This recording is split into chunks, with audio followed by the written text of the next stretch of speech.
Hi, everybody, and welcome to a place where science gets just weird enough to tuck you in and blow your mind at the same time. Tonight, you're stepping into a world where the materials around you, your blanket, your phone case, even your bones, might be nothing like what nature intended. Imagine a fabric softer than silk, but spun by bacteria, or a material so black your eyes can't see its shape. You're surrounded by things that seem natural, but surprise, you're living in an age where some of the wildest materials are man-made, engineered, designed, in some cases imagined into existence. Now, before you get comfortable, take a moment to like the video and subscribe, but only if you genuinely enjoy what I do here. And hey, leave a comment with your location and what time it is where you're listening from. Now, dim the lights, maybe turn on a fan for that soft background hum, and let's ease into tonight's journey together. You trudge quietly through the humming halls of a research lab. Cool, sterile, almost meditative. There's no bubbling test tube or cartoon lightning bolt. Just silence, screens, and the subtle hiss of pressurized air. But here, behind that glass barrier, is a tiny sliver of material that doesn't exist anywhere else on Earth. Not underground, not underwater, not on the moon. This was born in a beaker. Humans have always shaped the world, sure. You dig up clay, carve stone, smelt metal. But for most of history, you've been remixing what nature already gave you. The big shift came when you stopped asking, what can we make from this? And started asking, what if we could make anything? That's how you get synthetic matter. New substances with custom atoms, fine-tuned properties, and sometimes zero chance of occurring naturally. Some were created to solve a problem. Others? Accidents. A few were pure ego. And at least one involved using shrimp shells to make bulletproof armor. Because why not? But even before that, there were early signs. The first synthetic plastic, Bakelite, invented in 1907, felt like science fiction at the time. People marveled at it. A material that could be molded into anything, never rot, never warp, never absorb water. It didn't exist in the natural world. Not plant, not mineral, just chemistry. The public went nuts. You could buy radios, jewelry, kitchenware, shiny, colorful, indestructible. Some called it the material of a new era. Others, even back then, muttered about what happens when you make something that lasts forever. Still, it wasn't until the late 20th century that things started getting seriously strange. Materials weren't just strong or shiny. They were being designed to do things like think, heal, or change shape on command. Historians still argue whether this explosion in material science marked the true beginning of the synthetic age. Some say it started earlier with polymers. Others draw the line at quantum-engineered substances. And while you're lying there, maybe wondering what's so bad about a little new plastic here or there, you should know some of these materials were too powerful or too weird. Take starlight, for example. A heat-resistant material invented by a British hairdresser in the 1980s. Yes, really.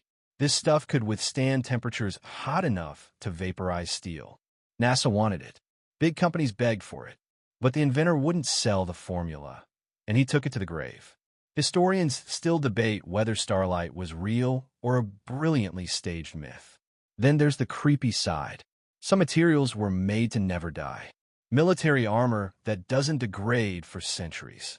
Plastics that resist UV, heat, acid, and time itself.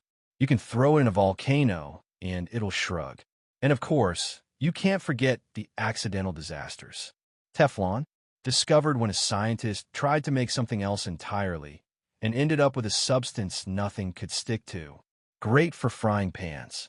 Terrible for human lungs in powdered form. You begin to see the pattern, curiosity, followed by wonder, followed by a nervous glance over your shoulder. And that's how it's been ever since that first synthetic drop cooled in a flask. Today, materials are custom-built for needs that didn't exist 20 years ago. Need a material that bends light? Check. Need one that grows like moss? Sure. Need a transparent metal that blocks radio waves, but not air? Weird ask, but yeah, we've got one of those. Of course, you probably won't survive the next 80 years without brushing up against one of these human-made marvels. They're in your phone screen, your toothpaste, your shoes, and soon, in your bloodstream.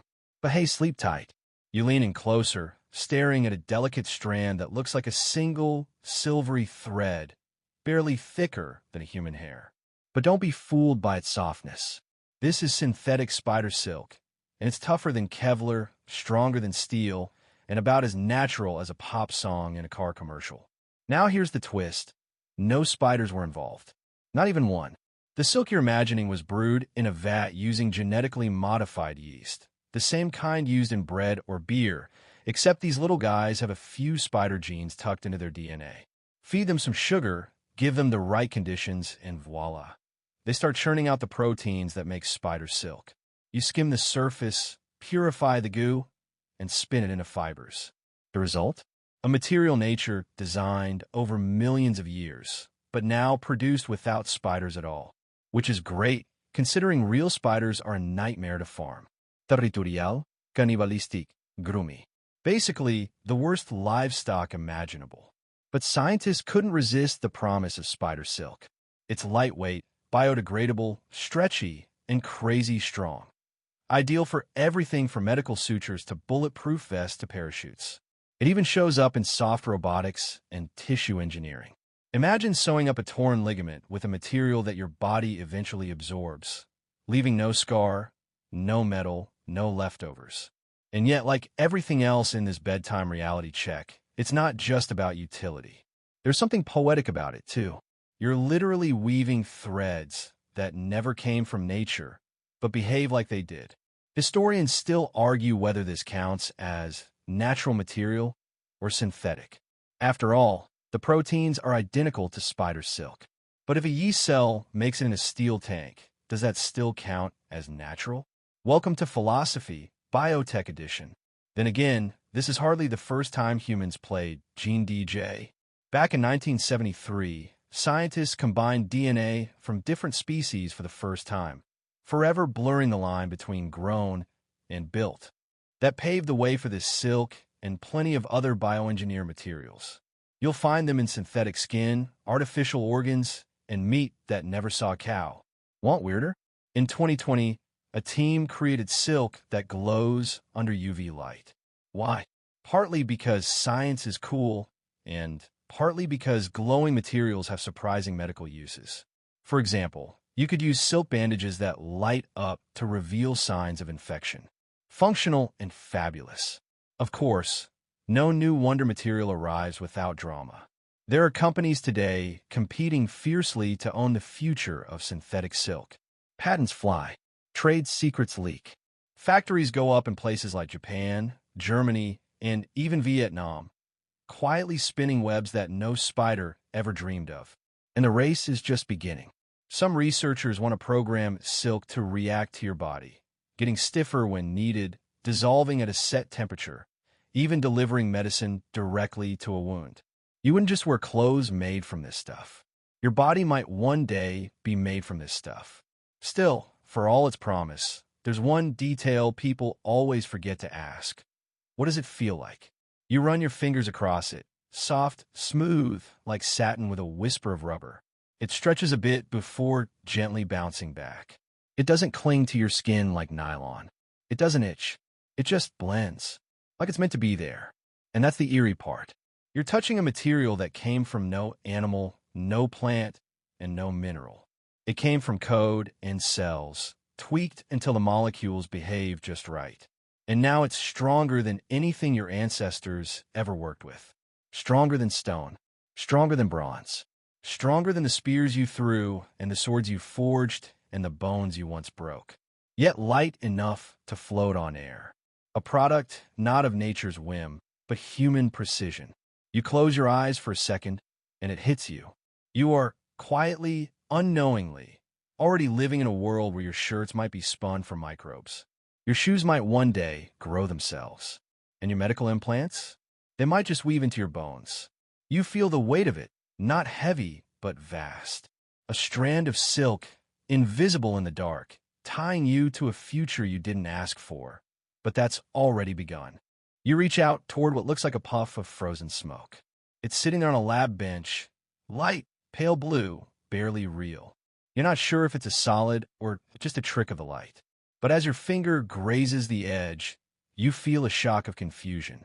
It's there cool, rigid, dry, but it barely weighs anything. You just touched aerogel, also known as frozen smoke or solid air, depending on who's feeling poetic that day. Aerogel isn't new in the grand scheme of strange materials. It's been around since the 1930s when a scientist named Samuel Kistler made a bet that he could remove all the liquid from a gel and replace it with gas without shrinking it. Most gels collapse when dried, like Jell-O left on a windowsill. But this one, it held its shape, barely, creating a solid that was mostly nothing.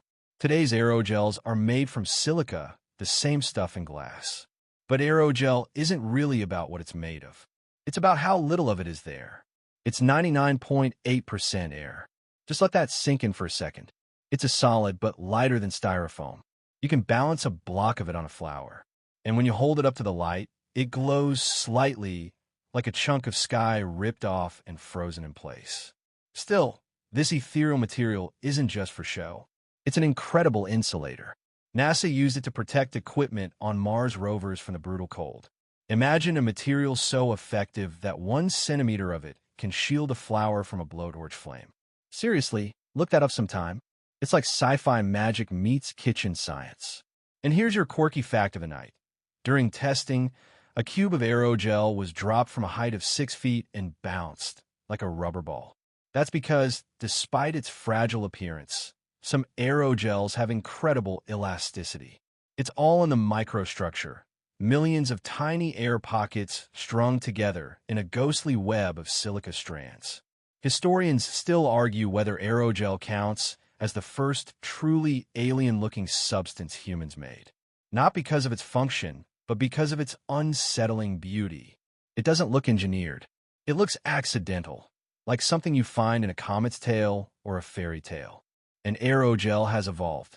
Today, you'll find carbon aerogels, graphene aerogels, even metallic aerogels, each with weird and wonderful abilities. Some conduct electricity like a champ. Others absorb oil spills better than anything we've ever made. Imagine tossing a sponge into the ocean that soaks up only oil, then squeeze and repeat. There's even talk of using aerogels to build floating cities. Yes, you heard that right. Their density is so low that, in theory, you could build giant structures that hover if you figure out how to balance strength and stability. That's a big if, but dreamers gotta dream. You might laugh, lying there in bed, imagining fluffy skyscrapers sailing through the sky. But remember, you already live in a world where light bounces around inside glass and disappears into materials darker than black. Who says floating air houses are out of reach? Aerogel also makes an appearance in everyday products.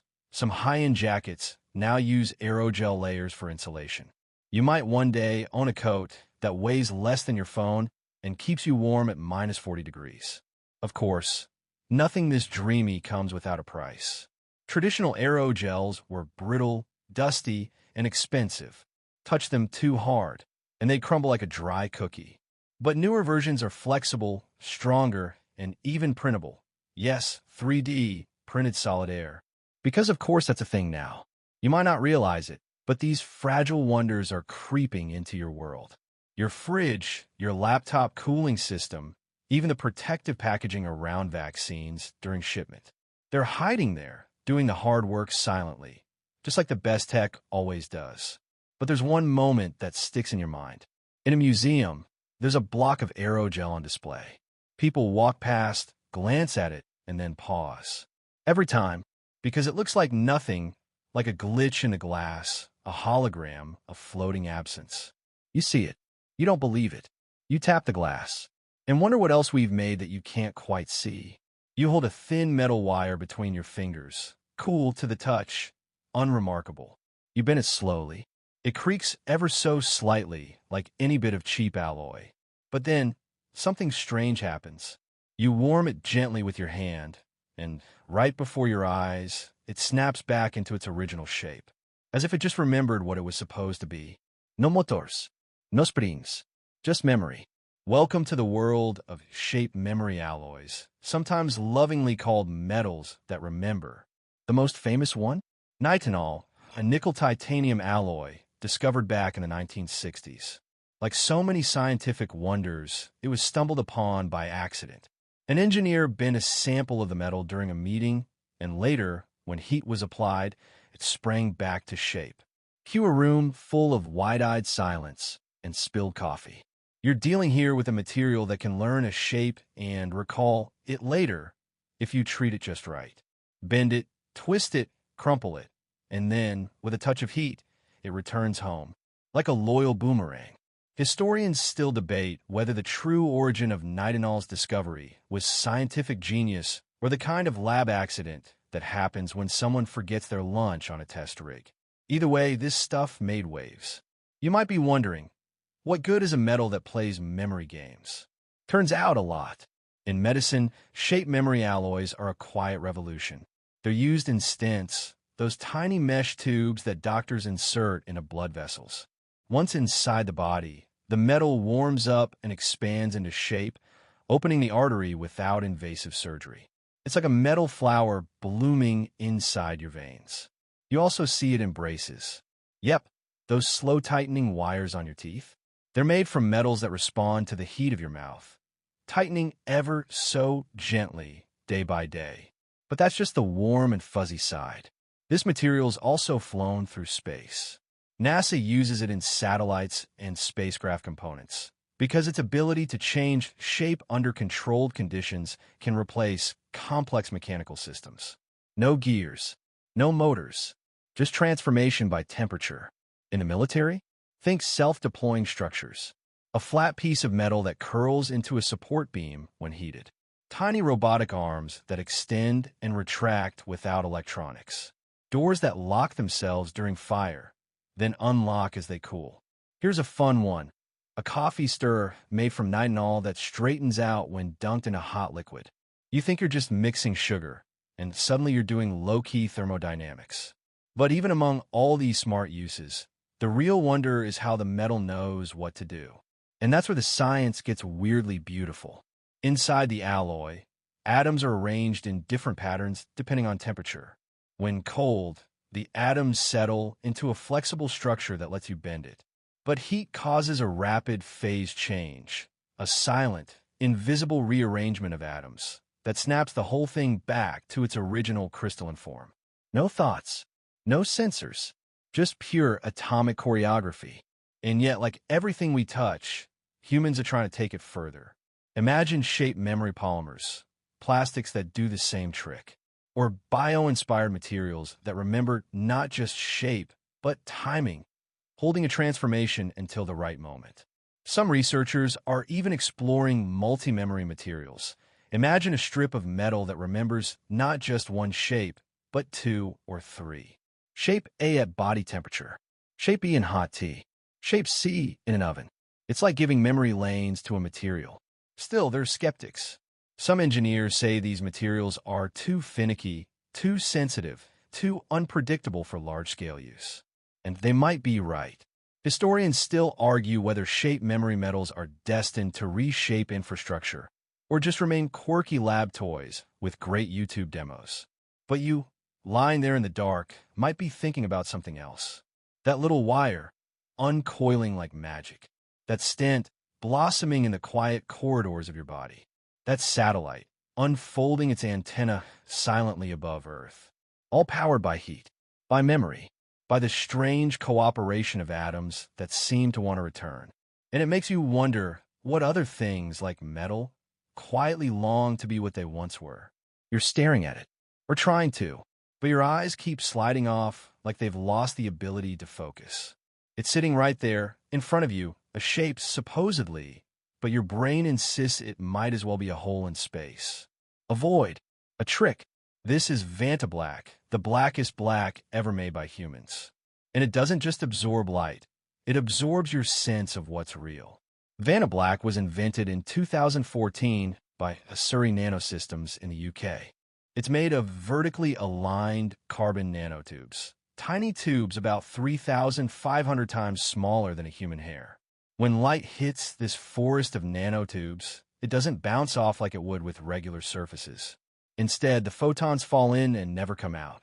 Well, 99.965% of them don't. The result is a black so deep it erases depth, shape, and contour. You could coat a crumpled piece of aluminum foil with it, and it would suddenly look like a flat, featureless void, like you painted nothing onto something, and your brain does not like it. There's an eerie discomfort to looking at something that doesn't respond the way it should. Our vision is wired to interpret shape based on shadows and highlights. Vantablack gives you neither. It's less like looking at a color, and more like peering into a glitch in reality. Historians still debate whether this counts as art or technology, especially since it sparked a strange, hilarious art world feud. In 2016, the sculptor Anish Kapoor acquired exclusive rights to use Vantablack in artistic projects. That's right, one man could use the blackest black, and no other artist could. Other creators were not amused. One artist, Stuart Semple, responded by creating his own ultra pigments, like pinkest pink, and banning Kapoor specifically from buying them. A petty war of colors broke out, complete with cheeky packaging warnings and internet memes. Humans, it seems, can weaponize even darkness. But back to the science. Vantablack isn't paint. It's a material, a fragile structure of carbon tubes that must be grown onto a surface in a vacuum. That makes it expensive, delicate, and unsuitable for most everyday uses. Still, its applications are wild. In astronomy, it's used to eliminate stray light inside telescopes, making images from distant galaxies clearer. On military aircraft, it can reduce visibility to radar and infrared cameras. In space tech, it can stop reflective glare on sensors, hugely important when measuring starlight or capturing faint signals. And people are already dreaming bigger. Imagine using Vantablack-like materials in architecture. Buildings that appear as silhouette voids against the skyline. Or fashion, clothes that absorb light and cast no folds or wrinkles. Walking shadows. There's a philosophical angle here, too. What does it mean to create something that erases itself from visibility? What does it mean when light, a symbol of knowledge and clarity, enters a surface and just doesn't come back? You're lying in the dark now, staring at your ceiling, and you realize Vantablack isn't just a material. It's a sensation, a disruption of normal. It's the closest humans have come to inventing a black hole for vision. And yes, it has rivals. Since Vantablack's debut, scientists have created even darker materials. In 2019, MIT engineers developed a coating that absorbs 99.995% of light, technically darker than Vantablack. They used it to coat a $2 diamond and make it vanish. Gone. Just a shimmerless dot where a jewel used to be. But here's the twist. They weren't even trying to make the world's darkest substance. They were experimenting with growing carbon nanotubes on aluminum foil. Oops. World record. This accidental discovery proves what you probably suspected. In the hunt for new materials, the weirdest stuff is often stumbled upon, like tripping over the edge of reality and falling into a new shade of never before seen. So, next time you see a shadow, remember, it could be empty, or it could be coated, and either way, your eyes might lie to you. You scratch the surface of a plastic screen, just a small one, a nick, a hairline scratch. You sigh, but then you blink. The scratch is gone. It fades in seconds, smoothed out like a wrinkle in memory. You run your finger over the surface again, nothing, like the damage never happened. Welcome to the world of self-healing materials. These are substances, plastics, rubbers, glasses, even concrete, that can repair themselves when damaged. No repairman, no patch kits, no magic, just clever chemistry doing what your skin does every day, healing. The first successful self-healing materials showed up in the early 2000s. Scientists created a polymer, a kind of plastic, that had microcapsules embedded inside it. When the material cracked, the capsules broke open and released a healing agent, much like blood clotting around a wound. The crack sealed, the material solidified, and everything went back to normal. No duct tape needed. Historians still argue whether this innovation was inspired more by biology or frustration. After all, how many cracked phone screens does it take to spark a research grant? But the idea caught fire. Today, you've got materials that respond to heat, light, air, or even moisture. A scratched car that heals in the sun? That's real. A shattered smartphone screen that mends itself under gentle pressure? Also real, and terrifying if you've ever thrown your phone out of rage. In Japan, researchers developed a polymer that heals at room temperature just by pressing the broken pieces together. No heat, no glue, no praying. Just contact. The result? Strong, durable, and almost annoyingly futuristic. And in the world of construction, the stakes are even higher. Engineers have developed self-healing concrete, the kind that literally grows new crystals when water enters a crack. Embedded bacteria wake up, munch on calcium lactate, and excrete limestone, filling the damage like microscopic bricklayers on call. Yes, your future buildings may heal like open wounds. One researcher called it living concrete. Another called it creepy but cool. You can decide which camp you're in. Even glass is in on the action. In 2017, a team created a self-healing glass inspired by, you guessed it, tree sap. The material reforms after breaking, like a puzzle slowly solving itself. It's still in early stages, but imagine windshield chips that disappear overnight. Like automotive fairies. The concept has spread into soft robotics, where flexible materials need to survive stretching, scraping, and twisting. Instead of replacing parts constantly, engineers want bots that regenerate their limbs. There's even a squishy robot skin that heals if cut, useful for medical devices or, adorable little crawling machines that never die. But there's more than convenience at play here. This is a philosophical shift. Humans have spent centuries trying to make things last. Now you're trying to make things that bounce back. Resilience over rigidity. It's tempting to romanticize it, right? A future where your possessions care for themselves, where your sneakers patch their own holes, and your raincoat seals its own tears.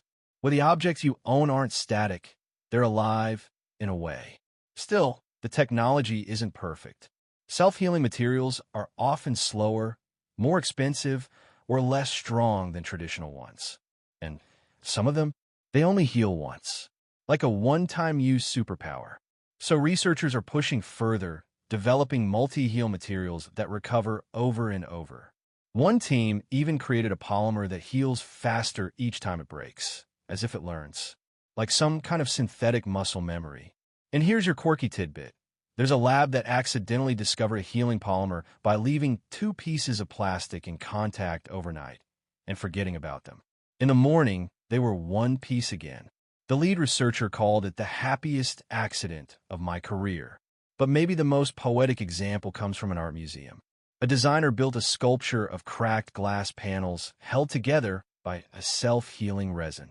When damaged, it didn't just repair, it remembered. The cracks faded, but never disappeared completely, like scars that softened over time. You're lying in the dark now, staring at the little fractures in your ceiling paint, and wondering, how different would the world feel if things just fixed themselves? If you didn't have to throw away, or replace, or worry. If everything around you, silently and without complaint, chose to stay whole. You're holding a cup in your hand. It feels sturdy enough, slightly waxy, a bit too light. You drink, you toss it, and then, as if on cue, it melts. Not from heat, not from time. It just knows it's done. This isn't a magic trick. It's programmable decay, materials designed by humans to disappear when no longer needed. Welcome to the world of vanishing plastics, the not-so-distant cousin of everything you've ever thrown away without a second thought. These are the biodegradable, water-soluble, compostable materials you've seen hyped on eco-packaging. But behind the buzzwords is a real, fascinating effort to create stuff that exists just long enough and then leaves no trace. And not all of it is made from plants. Some of it is chemistry at its finest. Take PVA or polyvinyl alcohol. This synthetic polymer dissolves completely in water, leaving behind nothing toxic. It's used in laundry pods, 3D printing films, and even hospital supplies. 1 minute it's solid. The next, it's gone, as if whispered away by the laws of physics. Then there's PLA, or polylactic acid, made from cornstarch or sugarcane. It looks and feels like plastic, but under the right conditions, Moisture, heat, microbes, it breaks down into lactic acid. Nature takes it back. The cycle completes. Historians still debate whether the first truly biodegradable plastic was invented to help the planet or to ease corporate guilt. You can guess which story gets printed on the packaging. But there are even stranger examples. Scientists have created packaging that degrades in salt water, ideal for the ocean. Others dissolve with light exposure, triggered by UV. One prototype disintegrates when it senses humidity from human breath. Imagine a medical mask that knows when it's worn out and deletes itself. And then there's casein plastic made from milk proteins. Yes, milk. In World War I, this was used for buttons and jewelry. And now, it's making a comeback as a compostable alternative to modern plastics. It's edible, technically, though we don't recommend snacking on your phone case, no matter how dairy fresh it smells. But of course, the dream is more than just disappear after use. Scientists want materials that choose when to vanish, delaying decay until the mission is done. Like packaging that holds together during transport but melts away in rain. Or agriculture films that protect crops and then blend back into the soil. Some are exploring self-destructing electronics. Circuits that fade when exposed to moisture or heat. Perfect for spy gear, secure data storage, or just reducing toxic e-waste. Still, it's not all sunshine and soy wrappers. Biodegradable plastics have enemies. Landfills, where lack of oxygen and microbes slow decomposition to a crawl. And then there's the issue of microplastics, tiny fragments left behind when breakdown isn't complete. So scientists dig deeper.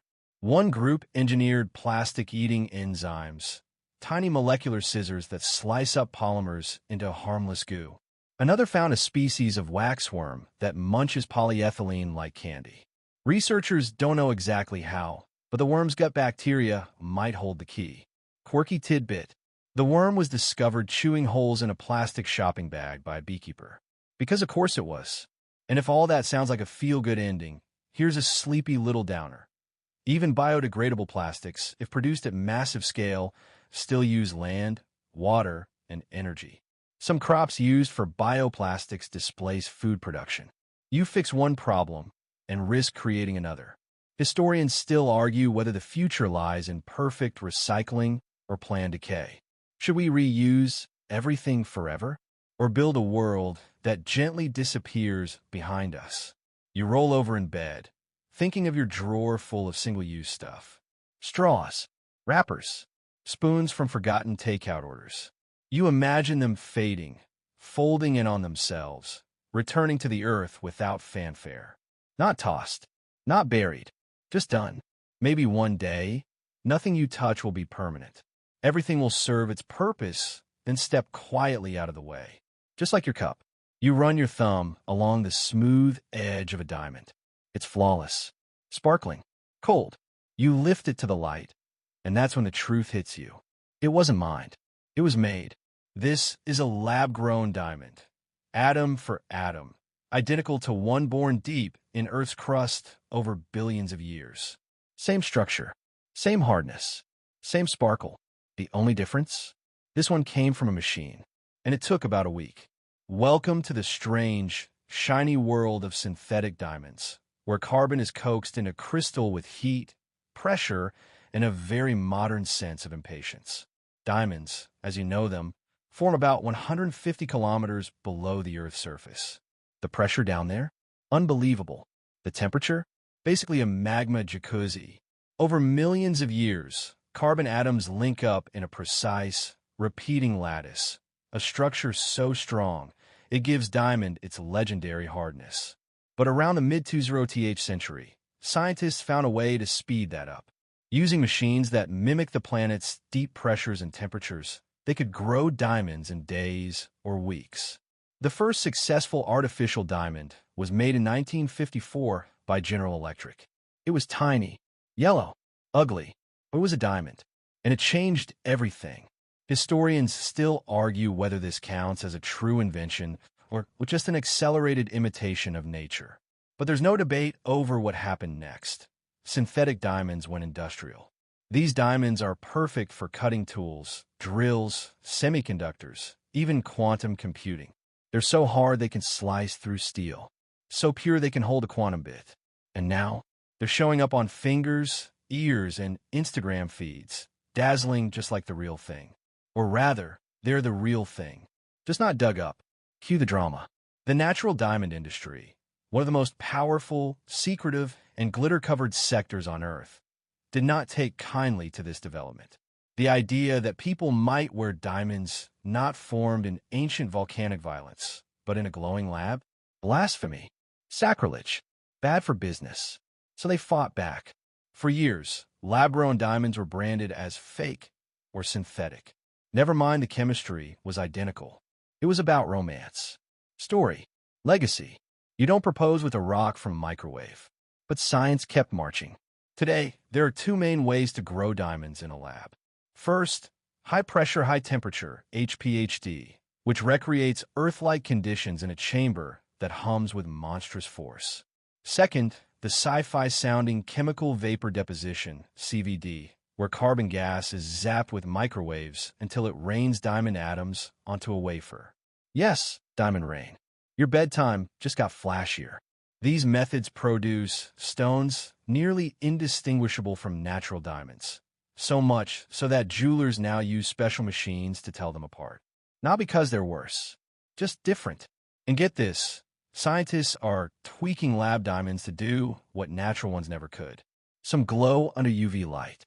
Others are infused with nitrogen vacancy centers, tiny defects that can trap and manipulate quantum information. Basically, diamonds with a side gig in physics. Still, the ethical argument shines brightest. No meanness, no child labor, no environmental scars, just carbon, pressure, and time on your terms. But it's not all sparkle and ethics. Some critics argue lab diamonds devalue the mystique, that mass-producing something once rare cheapens its symbolism. That love, like diamonds, should take forever to form. Others say, who cares? You're wearing starlight, whether it was made by tectonic rage or a microwave in Singapore. Quirky tidbit. In 2020, a company turned human cremation ashes into diamonds. Want to be worn as a necklace by your loved one after death? Totally an option now. Nothing says eternal love like literally becoming jewelry. So you lie there in the dark, picturing billions of years condensed into 7 days. You think about how something so old, so coveted, so poetic can now be scheduled, mass-produced, designed, controlled. You wonder if the value of beauty fades when it's easy to make. Or if maybe, just maybe, it means beauty is now for everyone. And the diamond in your mind? It still shines. You walk into a room and the air feels wrong. Not hot, not cold, just off. The light glows from a wall that isn't glowing. There's no bulb, no lamp, just surface. And when you wave your hand in front of it, the brightness adjusts to follow you.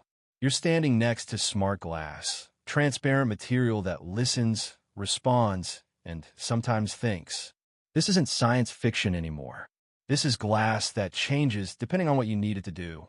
Smart glass, also called electrochromic glass, can shift from clear to tinted with the flick of a switch, or automatically, like transition lenses for a building. It's the perfect balance of form and function. A window that acts like sunglasses when the sun's too strong. A conference room wall that turns opaque with a whisper of electricity. A car roof that darkens to reduce heat. No curtains required. The first versions were clunky, slow to switch, and expensive. But the technology has leapt forward in recent years. Now it's sleek, fast, and increasingly affordable. And in some places, it's already replacing blinds, curtains, and even projector screens.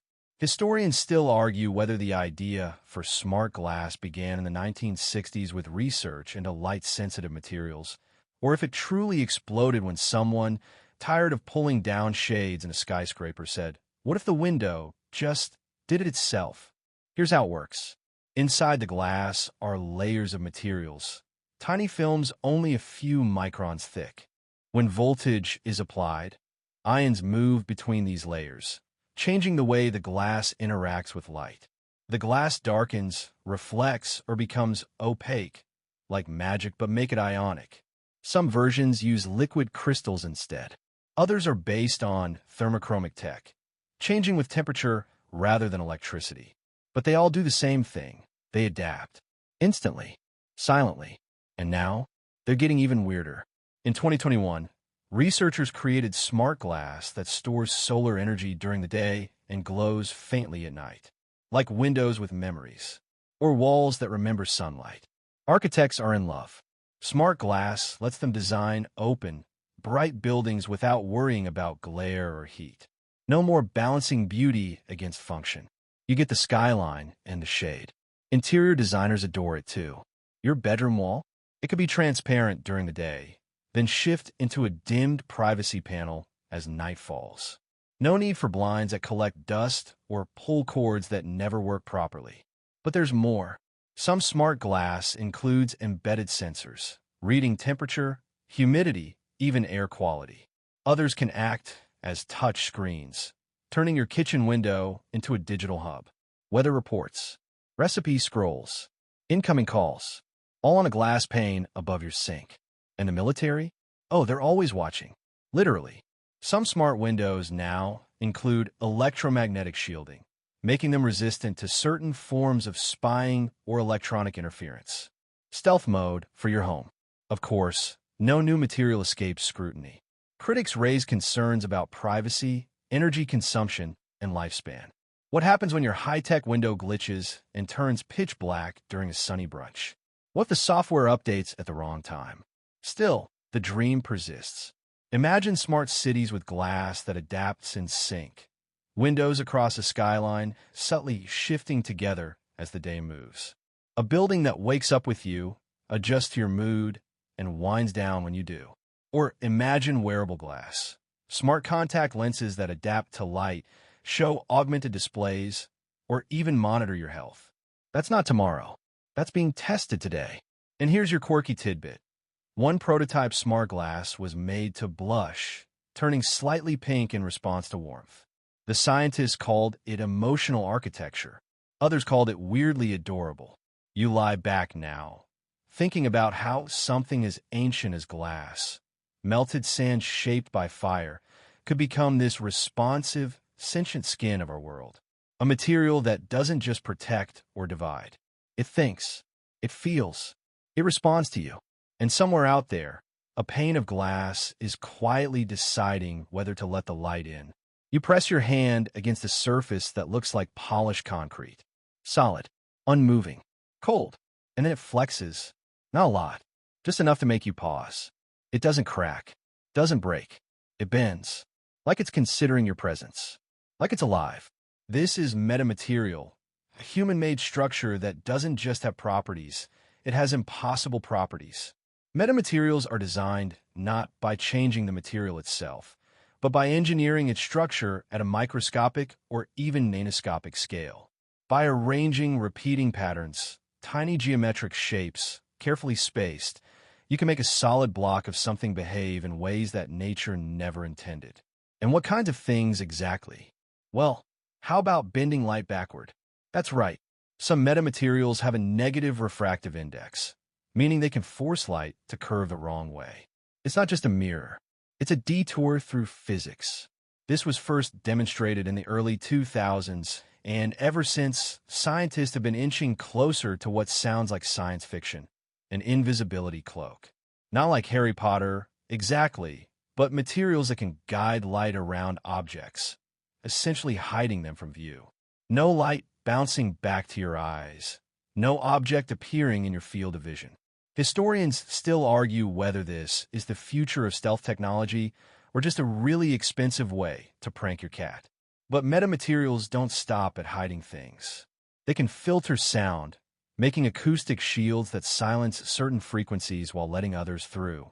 Some hospitals are exploring quiet zones made with materials that cancel out machine hums but allow voices to pass. Peaceful, eerie, perfect.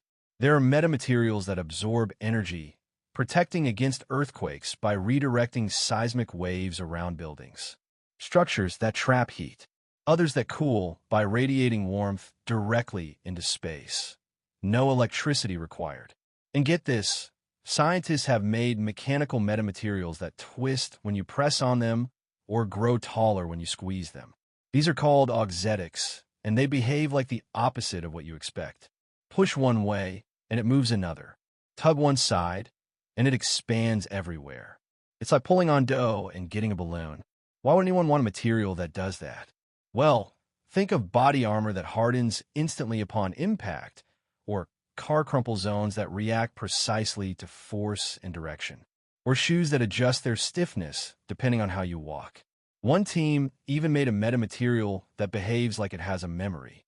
Not a literal one, no data stored, but a mechanical structure that reacts differently depending on what direction it was last twisted. A little spooky, like it holds a grudge. Quirky fact: a prototype metastructure made from Lego bricks was used to test acoustic cloaking in 2014. You heard that right. Actual Legos. Turns out, physics doesn't care if you're using million-dollar labs or toy boxes. The real beauty of metamaterials is this: they're not defined by what they're made of, but by how they're arranged. Wood, metal, plastic, it doesn't matter. If you shape the microstructure right, the material dances to your tune. And as 3D printing evolves, you can now print these patterns directly into parts, which means metamaterials are coming to things you use. Not just lab experiments. Real tools, real clothes, real tech. Already, we're seeing wireless chargers improved by metamaterials that shape magnetic fields, cell towers that focus signals, medical devices that target specific tissues by bending waves. Still, not everyone's convinced. Critics say the technology is too niche, too fragile, too complex for mainstream use. Historians still argue whether metamaterials will ever break free from the lab and truly enter your life. But lying here now, staring at the ceiling, you realize they already have. Your noise-canceling headphones, your new phone antenna, even your fiber optic cable, all quietly shaped by light-bending, sound-guiding, future-bending materials you never knew were there. And just maybe, one day, the walls around you will be built from matter that knows how to think in angles. You pick up a piece of fabric. It looks ordinary, like something from a discount rack or a gym shirt. But as you hold it, the color shifts. Not dramatically, just enough to catch your eye. A gentle ripple, like sunlight through water.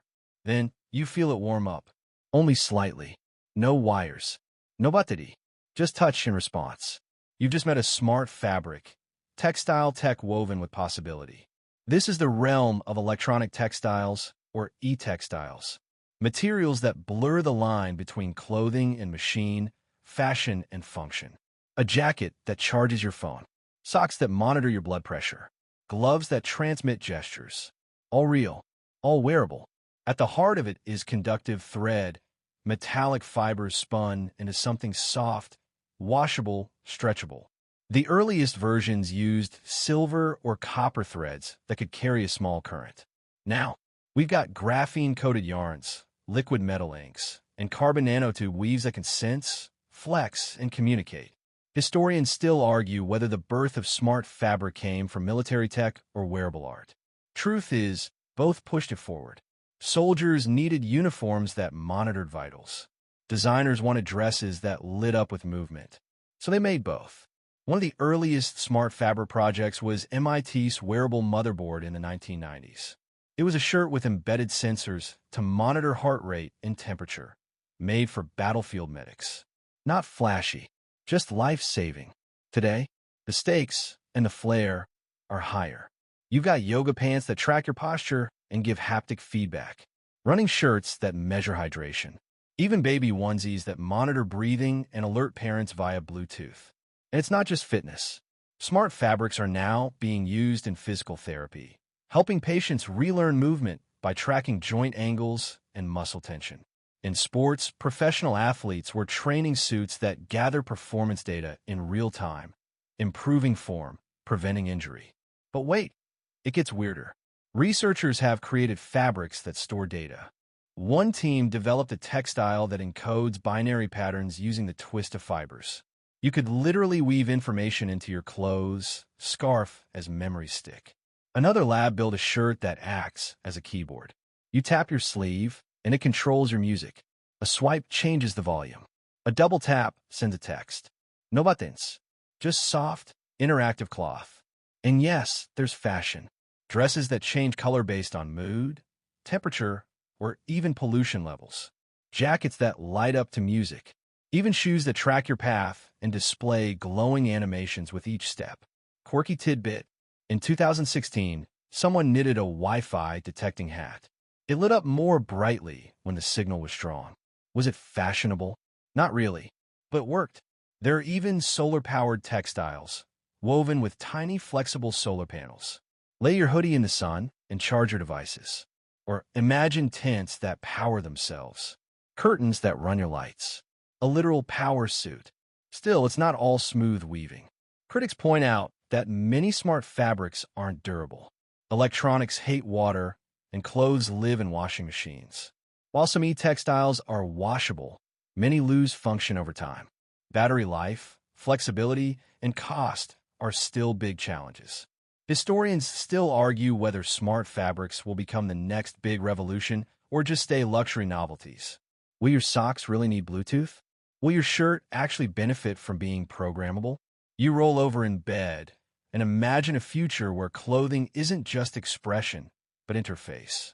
Where every surface you wear is also a tool. Your hoodie tells your heartbeat. Your scarf guides your map. Your jeans warn you when your posture sucks. And yet, they look like clothes. No flashing screens. No hard edges. Just fabric. Soft. Familiar. Whispering tech instead of shouting it. Somewhere out there, someone is wearing a dress made of light. And it fits just right. You touch a button. There's no click, no sound. Just a silent glow that spreads across the wall like ripples in ink. The room cools, the lights adjust, and somewhere, quietly, a fan spins up. You've just activated a phase change material. You didn't see it, but you felt it. These materials don't just react to change. They're the change. They shift between states of matter, solid to liquid, liquid to gas, not as a side effect, but as their purpose. And when they do, they absorb or release massive amounts of energy, all while keeping their temperature exactly the same. Let that sink in. You're holding something that stays cool, even as it melts. That's not a superpower. That's latent heat, energy absorbed during a phase change without raising the material's temperature. You know this from sweating. As sweat evaporates, it cools your skin. Same concept. But here, humans engineered it. Historians still debate whether this technology emerged from cold storage logistics or NASA suits. But either way, it's a game changer. Take paraffin wax, yes, like in candles. It melts at around 60 degrees Celsius, and during that change, it absorbs heat. Once solidified, it can release that same heat slowly, making it a perfect candidate for thermal buffering. Today, we embed these waxes into building materials. Walls, ceilings, and floors infused with PCM can store heat during the day and release it at night, flattening temperature swings. Imagine a house that passively regulates itself, like it has a memory of sunshine. But let's level up.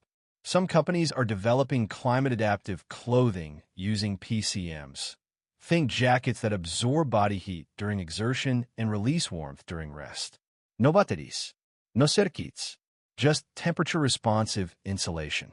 A few prototypes even use microencapsulation, sealing PCMs in tiny polymer bubbles and blending them into fabrics or foams. Your bed sheets, for instance, could pull away your excess heat while you sleep, then warm you when you cool down. One quirky tidbit. In 2017, a sportswear brand made snowboarding jackets using coconut oil-based PCMs. Nature's tropical smoothie turned into thermal tech. And there's more. PCMs are finding their way into electronics, protecting batteries and chips from overheating by absorbing sudden thermal spikes. In shipping, they're used to transport vaccines and organs across long distances without refrigeration. They store cold, like a freezer without a plug. But the potential is even broader. Buildings that breathe with temperature. Cars that stay cool without AC. windows that adjust transparency based on phase change, bridges that resist thermal cracking, even greenhouses that regulate heat passively using phase-shifting walls. Some research teams are experimenting with solid PCMs, materials that don't change shape but shift internal structure to store heat. No melting, no mess, just silent energy buffering. Still, there are limits. Many PCMs have narrow temperature ranges or degrade after too many cycles. Some are flammable, expensive, or hard to scale. And yet, researchers continue refining them, tweaking blends, encapsulating systems, and inventing hybrid composites that combine strength, memory, and thermal response.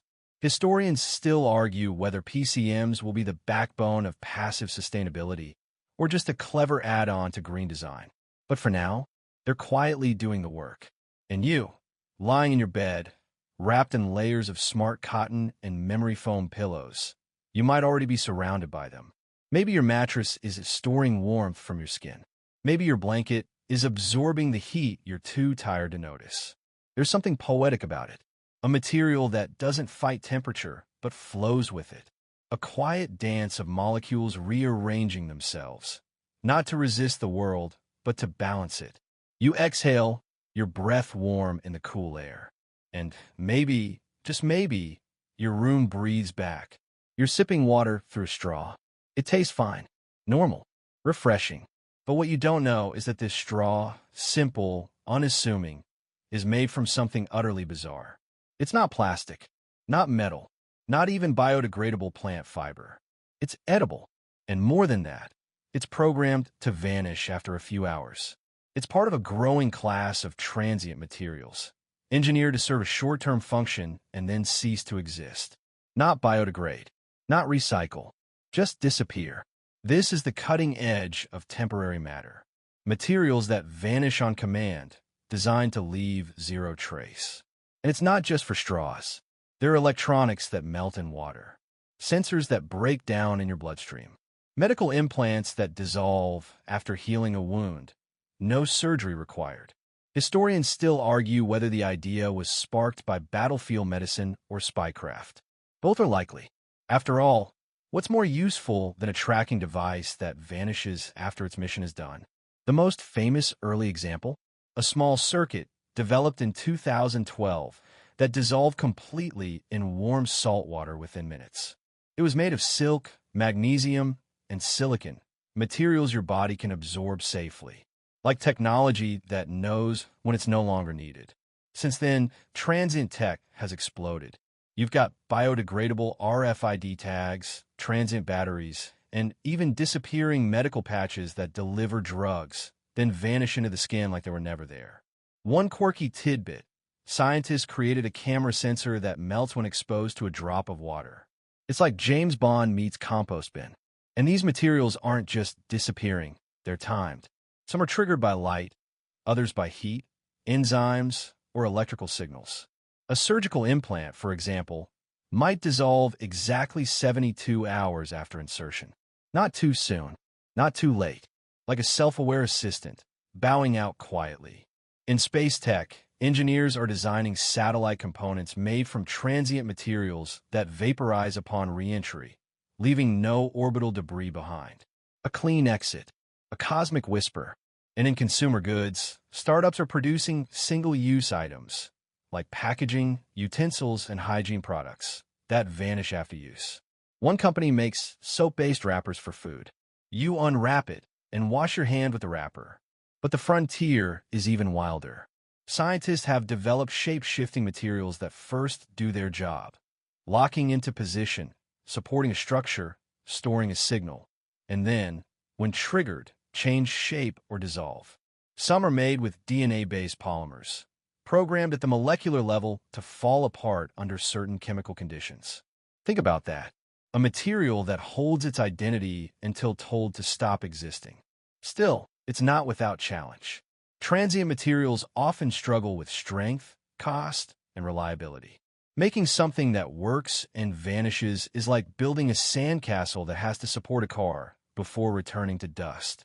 Historians still debate whether we're heading toward a world of impermanence where objects come and go like thoughts, or whether these are just specialty tools for edge case scenarios. But here's the real question. What happens when your world is made of things that don't last? That cup in your hand, meant for one drink and then gone. That thermometer in your arm, meant for one reading, then absorbed. That drone in the sky, meant for one mission, then dust. You're lying there in the dark, thinking of your life surrounded by things that fade. Things that don't leave behind piles or problems or pieces to throw away. Things that serve you, then respectfully vanish. And maybe, in that soft idea, there's peace. Not everything needs to be permanent to matter. Some things are beautiful precisely because they leave no trace. You flick a switch and nothing happens. No click, no buzz, no whirring fan or blinking light. But beneath your feet, a silent force shifts. Walls adapt, energy flows. The temperature holds steady, the air freshens, and the building doesn't just sit, it responds. You've stepped into the future of architecture. Not just green buildings, but responsive materials that sense and react to the environment around them. No human needed. Welcome to living architecture, or at least, architecture that's learning to live. Unlike traditional buildings made of passive stuff, steel, glass, concrete, this new generation of construction materials are active. They open, close, stretch, shift, adapt. Materials that breathe, sweat, and sometimes even grow. Take thermobimetals, for example. These are metal sheets made of two different alloys fused together. When the temperature changes, they expand or contract at different rates, causing the sheet to curl, twist, or bend. Historians still argue whether this was first used in satellite tech or old-school thermostats, but now, it's shaping the skin of entire buildings.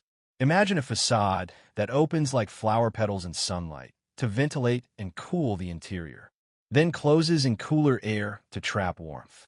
No motors, no sensors, just material doing what it was designed to do.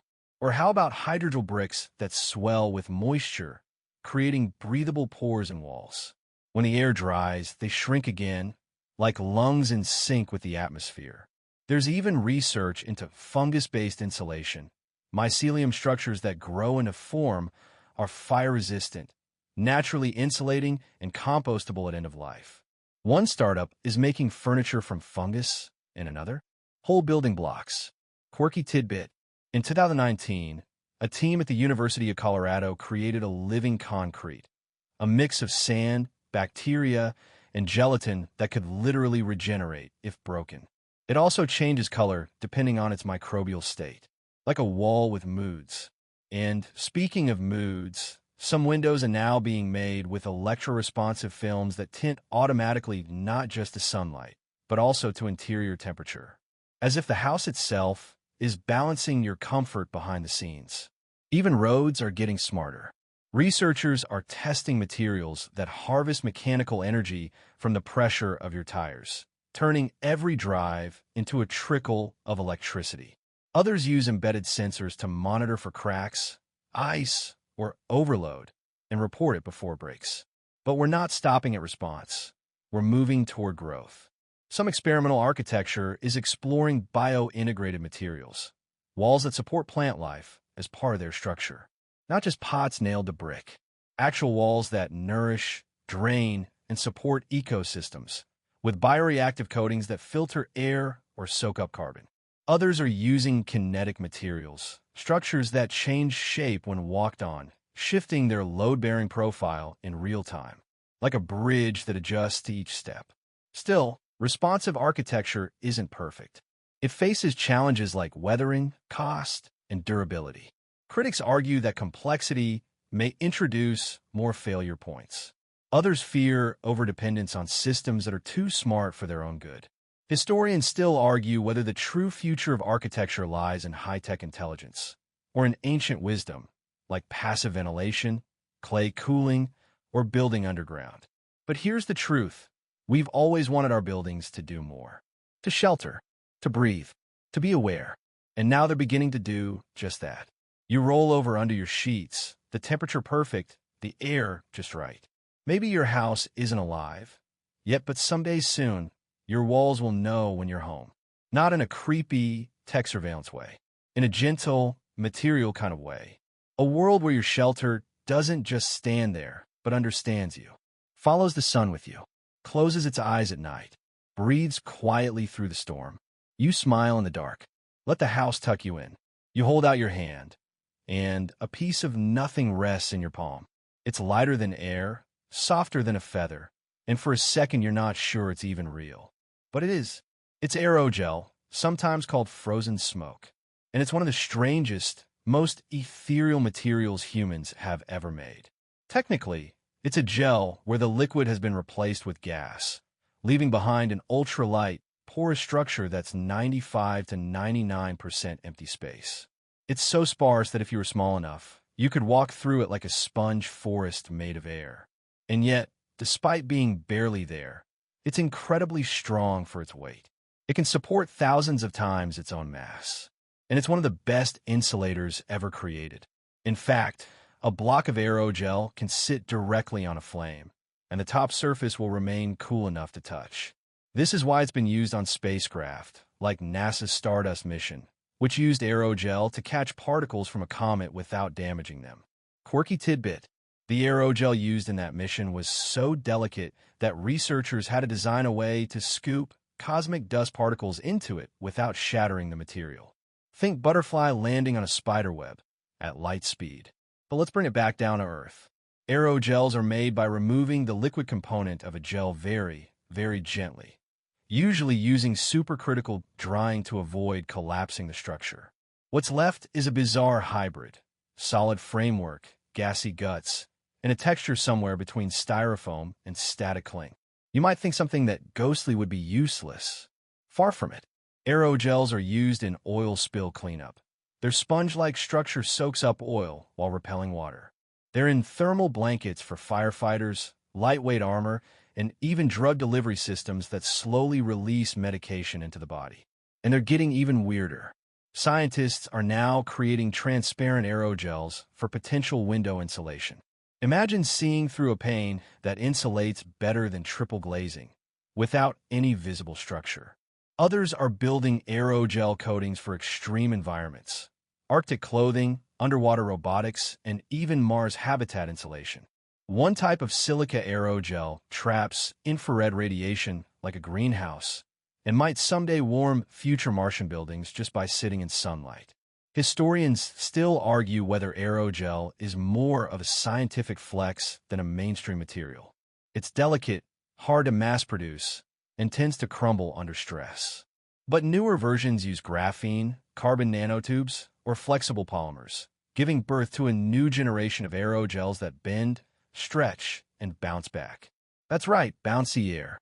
And it doesn't stop there. Researchers are now exploring acoustic aerogels that block sound with minimal thickness, and aerogel foams that carry electrical charge. Some can even serve as electrodes and batteries. Yes, we're building energy storage out of air. You stare into the darkness and think about that. How something so empty can still be strong. How weightlessness doesn't mean uselessness. How this whisper of a material might insulate a planet, cradle a star, or catch a comet.